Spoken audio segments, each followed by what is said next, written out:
नमस्कार, मैं जूली तिवारी हर समय आपके साथ न्यूज में आप सभी का स्वागत है। तो चलिए नजर डालते हैं आज के कुछ मुख्य समाचारों पर। बिल्डर के बेटे का 40 करोड़ फिरौती के लिए अपहरण, 12 घंटे में पुलिस का सनसनीखेज रेस्क्यू, 10 आरोपी गिरफ्तार। अंतर्राष्ट्रीय कनेक्शन का शक, अंबरनाथ में पुलिस ने एक दिल दहला देने वाली अपहरण कांड का पर्दाफाश करते हुए महज 12 घंटों के भीतर बिल्डर के 20 वर्षीय बेटे को सुरक्षित रेस्क्यू कर लिया। अपहरणकर्ताओं ने युवक के परिवार से 40 करोड़ रुपए की फिरौती मांग की थी, लेकिन पुलिस की तेज तर्रार कार्रवाई ने इस संगठित अपराध को नाकाम कर दिया। इस मामले में पुलिस ने 10 आरोपियों को गिरफ्तार कर लिया है, जिनमें से मुख्य आरोपी विदेश आइडिन भी शामिल है। इस अपराध की भनक लगते ही पूरे इलाके में हड़कंप मच गया। 24 सितंबर को बिल्डर के बेटे का अपहरण होने के बाद अपहरणकर्ताओं ने परिवार से सीधे 40 करोड़ रुपए की मांग की थी। सूचना मिलते ही अंबरनाथ पुलिस हरकत में आ गई और मामले की गंभीरता को देखते हुए थाने पुलिस के निर्देश पर विशेष टीमों का गठन किया गया। इस ऑपरेशन का नेतृत्व अपर पुलिस आयुक्त संजय जाधव और वरिष्ठ पुलिस निरीक्षक सुरेश वड़ारे ने किया, जबकि पुलिस उपायुक्त डॉक्टर सुधाकर पठारी ने स्वयं निगरानी की। पुलिस ने साइबर और तकनीकी का सहारा लेते हुए आरोपी का पता लगाया। 80 से अधिक पुलिसकर्मी इस ऑपरेशन में शामिल रहे और उनकी सूझबूझ से आरोपियों की घेराबंदी की गई। गिरफ्तार किए गए आरोपियों के पास से एक कार, एक पिस्तौल, 2 कारतूस, एक एयर पिस्टल, एक बटन, 5 मोबाइल फोन और अन्य अवैध सामान बरामद किया गया है। इस सनसनीखेज घटना का खुलासा 25 सितंबर को अंबरनाथ पश्चिम पुलिस स्टेशन में हुई प्रेस कॉन्फ्रेंस में किया गया। पुलिस उपायुक्त डॉक्टर सुधाकर पठारे ने बताया कि गिरोह के तार विदेशों से जुड़े हुए हो सकते हैं और वे फिरौती की इस भारी रकम का इस्तेमाल अंतर्राष्ट्रीय स्तर पर अवैध कार्यों में करने की योजना बना रहे थे। प्रेस कॉन्फ्रेंस में पुलिस ने बताया कि 12 घंटे के अंदर ही इस अपराध को सुलझा लिया गया और अपराध युवक को सुरक्षित वापस किया गया। पुलिस की यह तेजी और सूझबूझ पूरे क्षेत्र में चर्चा का विषय बन गई।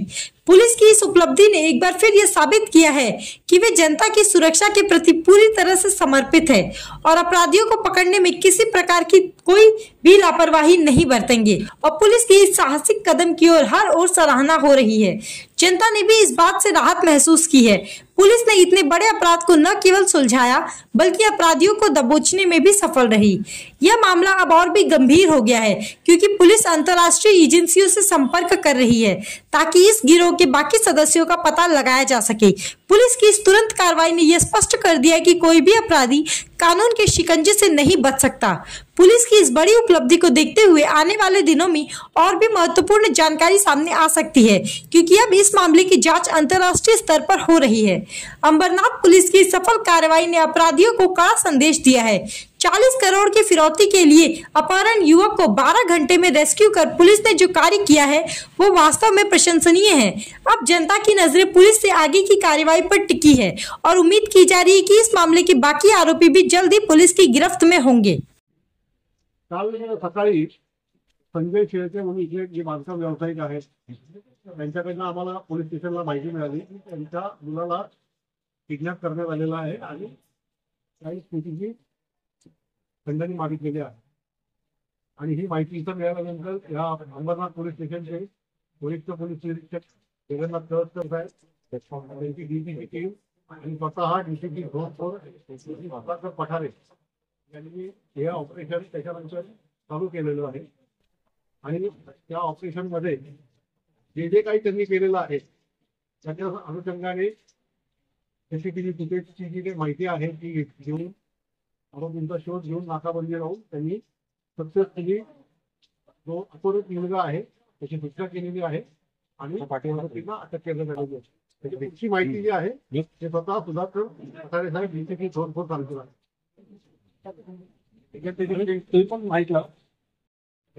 सकाळी 10:30च्या सुमारास बांधकाम व्यावसायिक श्री संजय प्रभाजी शेळके राहणार अंबरनाथ पश्चिम यांचा 20 वर्षाचा मुलगा धरून त्यांच्या बांधकामाच्या ठिकाणी निघालेला असताना रस्त्यामध्ये इर्टिगा गाडी आडवी घालून त्याची गाडी अडवण्यात आली आणि त्यांचं अपहरण करण्यात आलं। त्याला अपहरण केल्यानंतर त्या गाडीमध्ये गुटखाधारी जे काही आरोपी होते त्यांनी व्हिडिओ कॉलवर त्या अपहरत मुलाच्या वडिलांना व्हिडिओ कॉल केला आणि त्यामध्ये मुलगा सुरक्षित परत हवा असेल तर 40 कोटीची खंडणी द्या अशी मागणी केली। त्यानंतर ही माहिती अंबरनाथ पश्चिम पोलीस स्टेशनला आल्यानंतर तिथे तात्काळ संबंधित कलमाप्रमाणे गुन्हा दाखल करण्यात आला आणि या गुन्ह्याच्या तपासासाठी ऑपरेशन राबवण्यात आलं। हे ऑपरेशन राबवण्यासाठी माननीय पोलीस आयुक्त ठाणे शहर श्री डुबरे सर, सह पोलीस आयुक्त Shri Chavan sir, upper police आयुक्त श्री संजय जाधव साहेब आणि आम्ही सर्व टीम यामध्ये नियोजन आणि कार्यवाहीमध्ये सहभागी झालो। यामध्ये वेगवेगळ्या टीम तयार करण्यात आल्या। सर्वप्रथम त्या गाडीची जी मुवमेंट आहे त्या दृष्टीने सर्व रूटचे सीसीटीव्ही फुटेज तपासण्यात आले। त्या तपासणीअंती गाडीचा नंबर, गाडीचा मेक निश्चित करण्यात आला।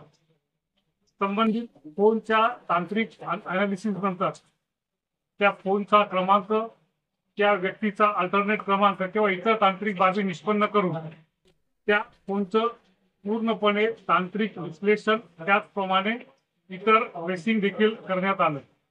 त्या आधारे दिवसभर वेगवेगळ्या टीम तयार करण्यात आल्या। या तपासाअंती मोबाईल लोकेशन तपासलं असता आरोपींची मुवमेंट सुरुवातीला 12वी डॅमच्या परिसरात झाल्याचं दिसून आलं। त्यामुळे संपूर्ण परिसरामध्ये पहिल्यांदा नाकाबंदी लावण्यात आली। त्यानंतर त्या परिसरामध्ये 12वी डॅम परिसरामध्ये तपास करण्यात आला। तेथील सर्व जे काही फार्म हाऊसेस, हॉटेल, लॉजेस, ढाबे आहेत ते तपासण्यासाठी एक टीम काम करत आहे। त्यानंतर संबंधित आरोपी ते तक्रारदारांना वारंवार फोन करत होते आणि खंडणीची मागणी करत होते आणि धमकी देत होते। ते करत असताना सुरुवातीला 40 कोटी, नंतर 7 कोटी आणि शेवटी 2 कोटी देण्याच्या याच्यावर एकमत करण्यात आलं। हे सर्व करत असताना पोलीस टीम फिर्यादी सोबत होती। दोघांच्या समन्वयानं ते फोन रेकॉर्ड करण्यात आले, टॅप करण्यात आले। त्यानंतर खंडणी मुलगा सुरक्षित परत मिळवणं हे पहिला उद्देश असल्यामुळे ते देण्याचं मान्य करून पुढील कम्युनिकेशन करण्यात आलं। त्यानंतर आरोपीने सांगितलं की सदर खंडणीची रक्कम ही 2 बॅग मध्ये भरून ओला एक कार बुक करा, त्यामध्ये ती ठेवा आणि त्या ड्रायव्हरचा नंबर त्या आरोपीला पाठवा आणि ती कुठे गाडी पाठवायची तिथे ते ठिकाण तो नंतर त्यांना कळवणार।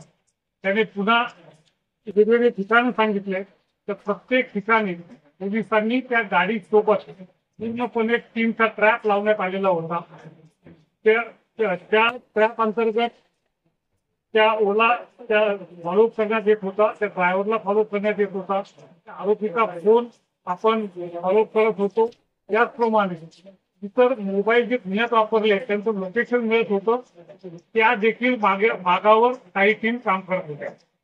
रात्री साधारण 11च्या सुमारास त्या आरोपीने त्या फिर्यादींना सांगितलं की तुम्ही खूप मोठ्या प्रमाणात म्हणजे पोलिसांना माहिती दिलेली आहे, मोठ्या प्रमाणात ट्रॅप लागलेला आहे, खूप मोठी नाकाबंदी लागलेली आहे, त्यामुळे आम्हाला आता तुमचे पैसे नको, ती जी काही गाडी तुम्ही पैशासह पाठवलेली ती तुम्ही परत बोलून घ्या आणि आम्ही तुमचा मुलगा सुखरूप परत पाठवण्याची व्यवस्था करतो। मात्र या गोष्टीवर कुठलाही विश्वास न ठेवता पोलिसांनी त्यांचं काम सुरूच ठेवलं की ओला जे ज्या पैसे ठेवले ती कार जरी हलवली तरी त्या मोबाईलचं अनालिसिस आणि ट्रेसिंग सगळं सुरू होतं। त्या दरम्यान ज्या आरोपी वापरत असलेले फोन, त्याचप्रमाणे व्हिक्टीम मुलाचा फोन देखील कधी चालू कधी म्हणजे बंद असायचा। त्याचं लोकेशन सगळ्यात शेवटी त्याच्यामध्ये पडघा परिसरामध्ये एका डॅमच्या परिसरात सापडलं। तात्काळ तिथे एक टीम रवाना करण्यात आली। दरम्यान त्या मुलाने देखील स्वतःच्या फोनवरून वडिलांना फोन केला, थोडा मागे घे, त्या मुलाला सुरक्षितपणे थोडं मागे घे ना, ताब्यात घेण्यात आले। पहिल्यांदा आपलं पहिले टार्गेट अचीव्ह झाल्यानंतर मुलगा सुरक्षित मिळाल्यानंतर आपण आरोपींच्या मागावर पुन्हा टीम कार्यरत केल्या। संपूर्ण तपासामध्ये असं निष्पन्न झालं होतं की काही फोन वापरले होते, ते सिम कार्ड होते, ते सिम कार्ड उल्हासनगर मधून एका ठिकाणावरून खरेदी करण्यात आलेले होते। ज्या आरोपींकडे होते त्याच्यावर एका धारकाचा नाव पत्ता होता। त्या पत्त्यावर पोलीस पोहोचल्यानंतर असं लक्षात आलं की तो पत्ता आणि व्यक्ती बोगस आहेत, त्यांनी ते दिलेले कागदपत्र बोगस आहेत. मात्र या व्यक्तीने हे सिम कार्ड खरेदी केले होते ते व्यक्तीपर्यंत तांत्रिक तपासाच्या आधारे अल्टरनेट नंबरच्या आधारे पोलीस पोहोचायला यशस्वी झाले. सर्वप्रथम त्याला उचलण्यात आलं, त्यानंतर त्यांनी हिथून ते कार्ड खरेदी केले, त्यांना उचलण्यात आलं. त्यानंतर त्या आरोपीपर्यंत कसे सिम कार्ड पोहोचले त्याच्यापर्यंत पोहोचण्यात आलं आणि अशा रीतीने एक एक आरोपी उचलत असताना शेवटी जे मुख्य आरोपी होते हे भिवंडी परिसरातील एका हॉटेलमध्ये असल्याचं माहिती मिळाली. तिथे आपल्या टीम रवाना झाल्या, तिथे त्यांच्यावर रेड करण्यात आली. तिथे जागेवर आपल्याला त्या गुन्ह्याचा या गुन्ह्यातील इतर सहभागी आरोपी ते जागेवर मिळून आले. त्या आरोपींकडे एक गावठी कट्टा, 3 जिवंत राऊंड, एक एअर पिस्टल, त्याचप्रमाणे एक कोयता आणि काही मोबाईल फोन आणि एक दोरी त्यांच्यावर रेड करण्यात आली. तिथे जागेवर आपल्याला त्या गुन्ह्याचा या गुन्ह्यातील इतर सहभागी आरोपी ते जागेवर मिळून आले. त्या आरोपींकडे एक गावठी कट्टा, 3 जिवंत राऊंड, एक एअर पिस्टल, त्याचप्रमाणे एक कोयता आणि काही मोबाईल फोन आणि एक दोरी, नायलॉनची दोरी असा मुद्देमाल तिथे जप्त करण्यात आला. आरोपींनी दिवसभर गुन्ह्यात वापरलेल्या ज्या गाड्या आहेत त्या 3ही गाड्या जप्त करण्यात आलेल्या आहेत. 10 आरोपींना आपण आता अटक करण्यात आलेला आहे आणि त्यांना 3 ऑक्टोबर पर्यंत पोलीस कस्टडी रिमांड मिळालेली आहे. तर संपूर्ण तपासामध्ये असं निष्पन्न झालं की या गुन्ह्यातील जे मास्टर माइंड आहेत हे मुंबई फायर सर्व्हिसमध्ये फायरमॅन म्हणून सर्व्हिस करत होते. त्यांनी तेथील कर्मचारी भरतीमध्ये, फायरमॅन भरतीमध्ये घोटाळा केला. साधारणपणे 60 लोकांकडून, 7 कॅन्डिडेट कडून मोठ्या प्रमाणात पैसे जमा केले. ते त्याविषयी गुन्हा दाखल झाला, त्याचे अटक झाले. त्यामध्ये ते आता जामिनावर बाहेर आहेत आणि मग ज्या लोकांचे पैसे परत द्यायचे होते ते देण्यासाठी त्यांनी हा गुन्हा केलेला आहे. त्यातल्या काही फॅमिलीचा देखील त्यांनी या आरोपींमध्ये सहभागी करून घेण्यात आलेला आहे. याशिवाय त्या संबंधित एक गुन्हा आगरीपाडा पोलीस स्टेशन मुंबई येथे दाखल आहे आणि तो संशोधित आहे. त्या संपूर्ण ऑपरेशन मध्ये संपूर्ण पोलीस दलाचं अत्यंत सुयोग्य असं कोऑर्डिनेशन राहिलं आहे. पारवी डॅम परिसरातील अशी माहिती मिळाली तेव्हा ठाणे ग्रामीण पोलीस, मुरबाडचे स्थानिक पोलीस, ठाणे शहर पोलीस सर्वांच्या संयुक्त पथकाने तिथे पूर्णपणे तपासणी केली. जेव्हा हे आरोपींची मुवमेंट संपूर्ण ठाणे शहर म्हणजे मुरबाड, बदलापूर, अंबरनाथ, कल्याण, भिवंडी आणि वेगवेगळ्या ठिकाणी दिसून येत होती.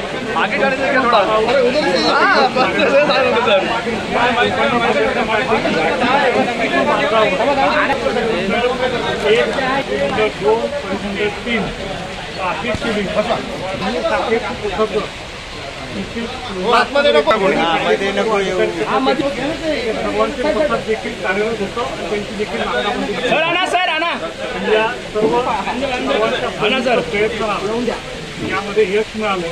त्यात सर्वात मोठी गोष्ट म्हणजे काल सकाळी घडलेली ही घटना victim सुरक्षित मिळण्यापर्यंत गोपनीय राहणं खूप गरजेचं होतं आणि त्यामुळे जर गोपनीयता भंग झाली असती तर आरोपीवर धोका संभवत होता.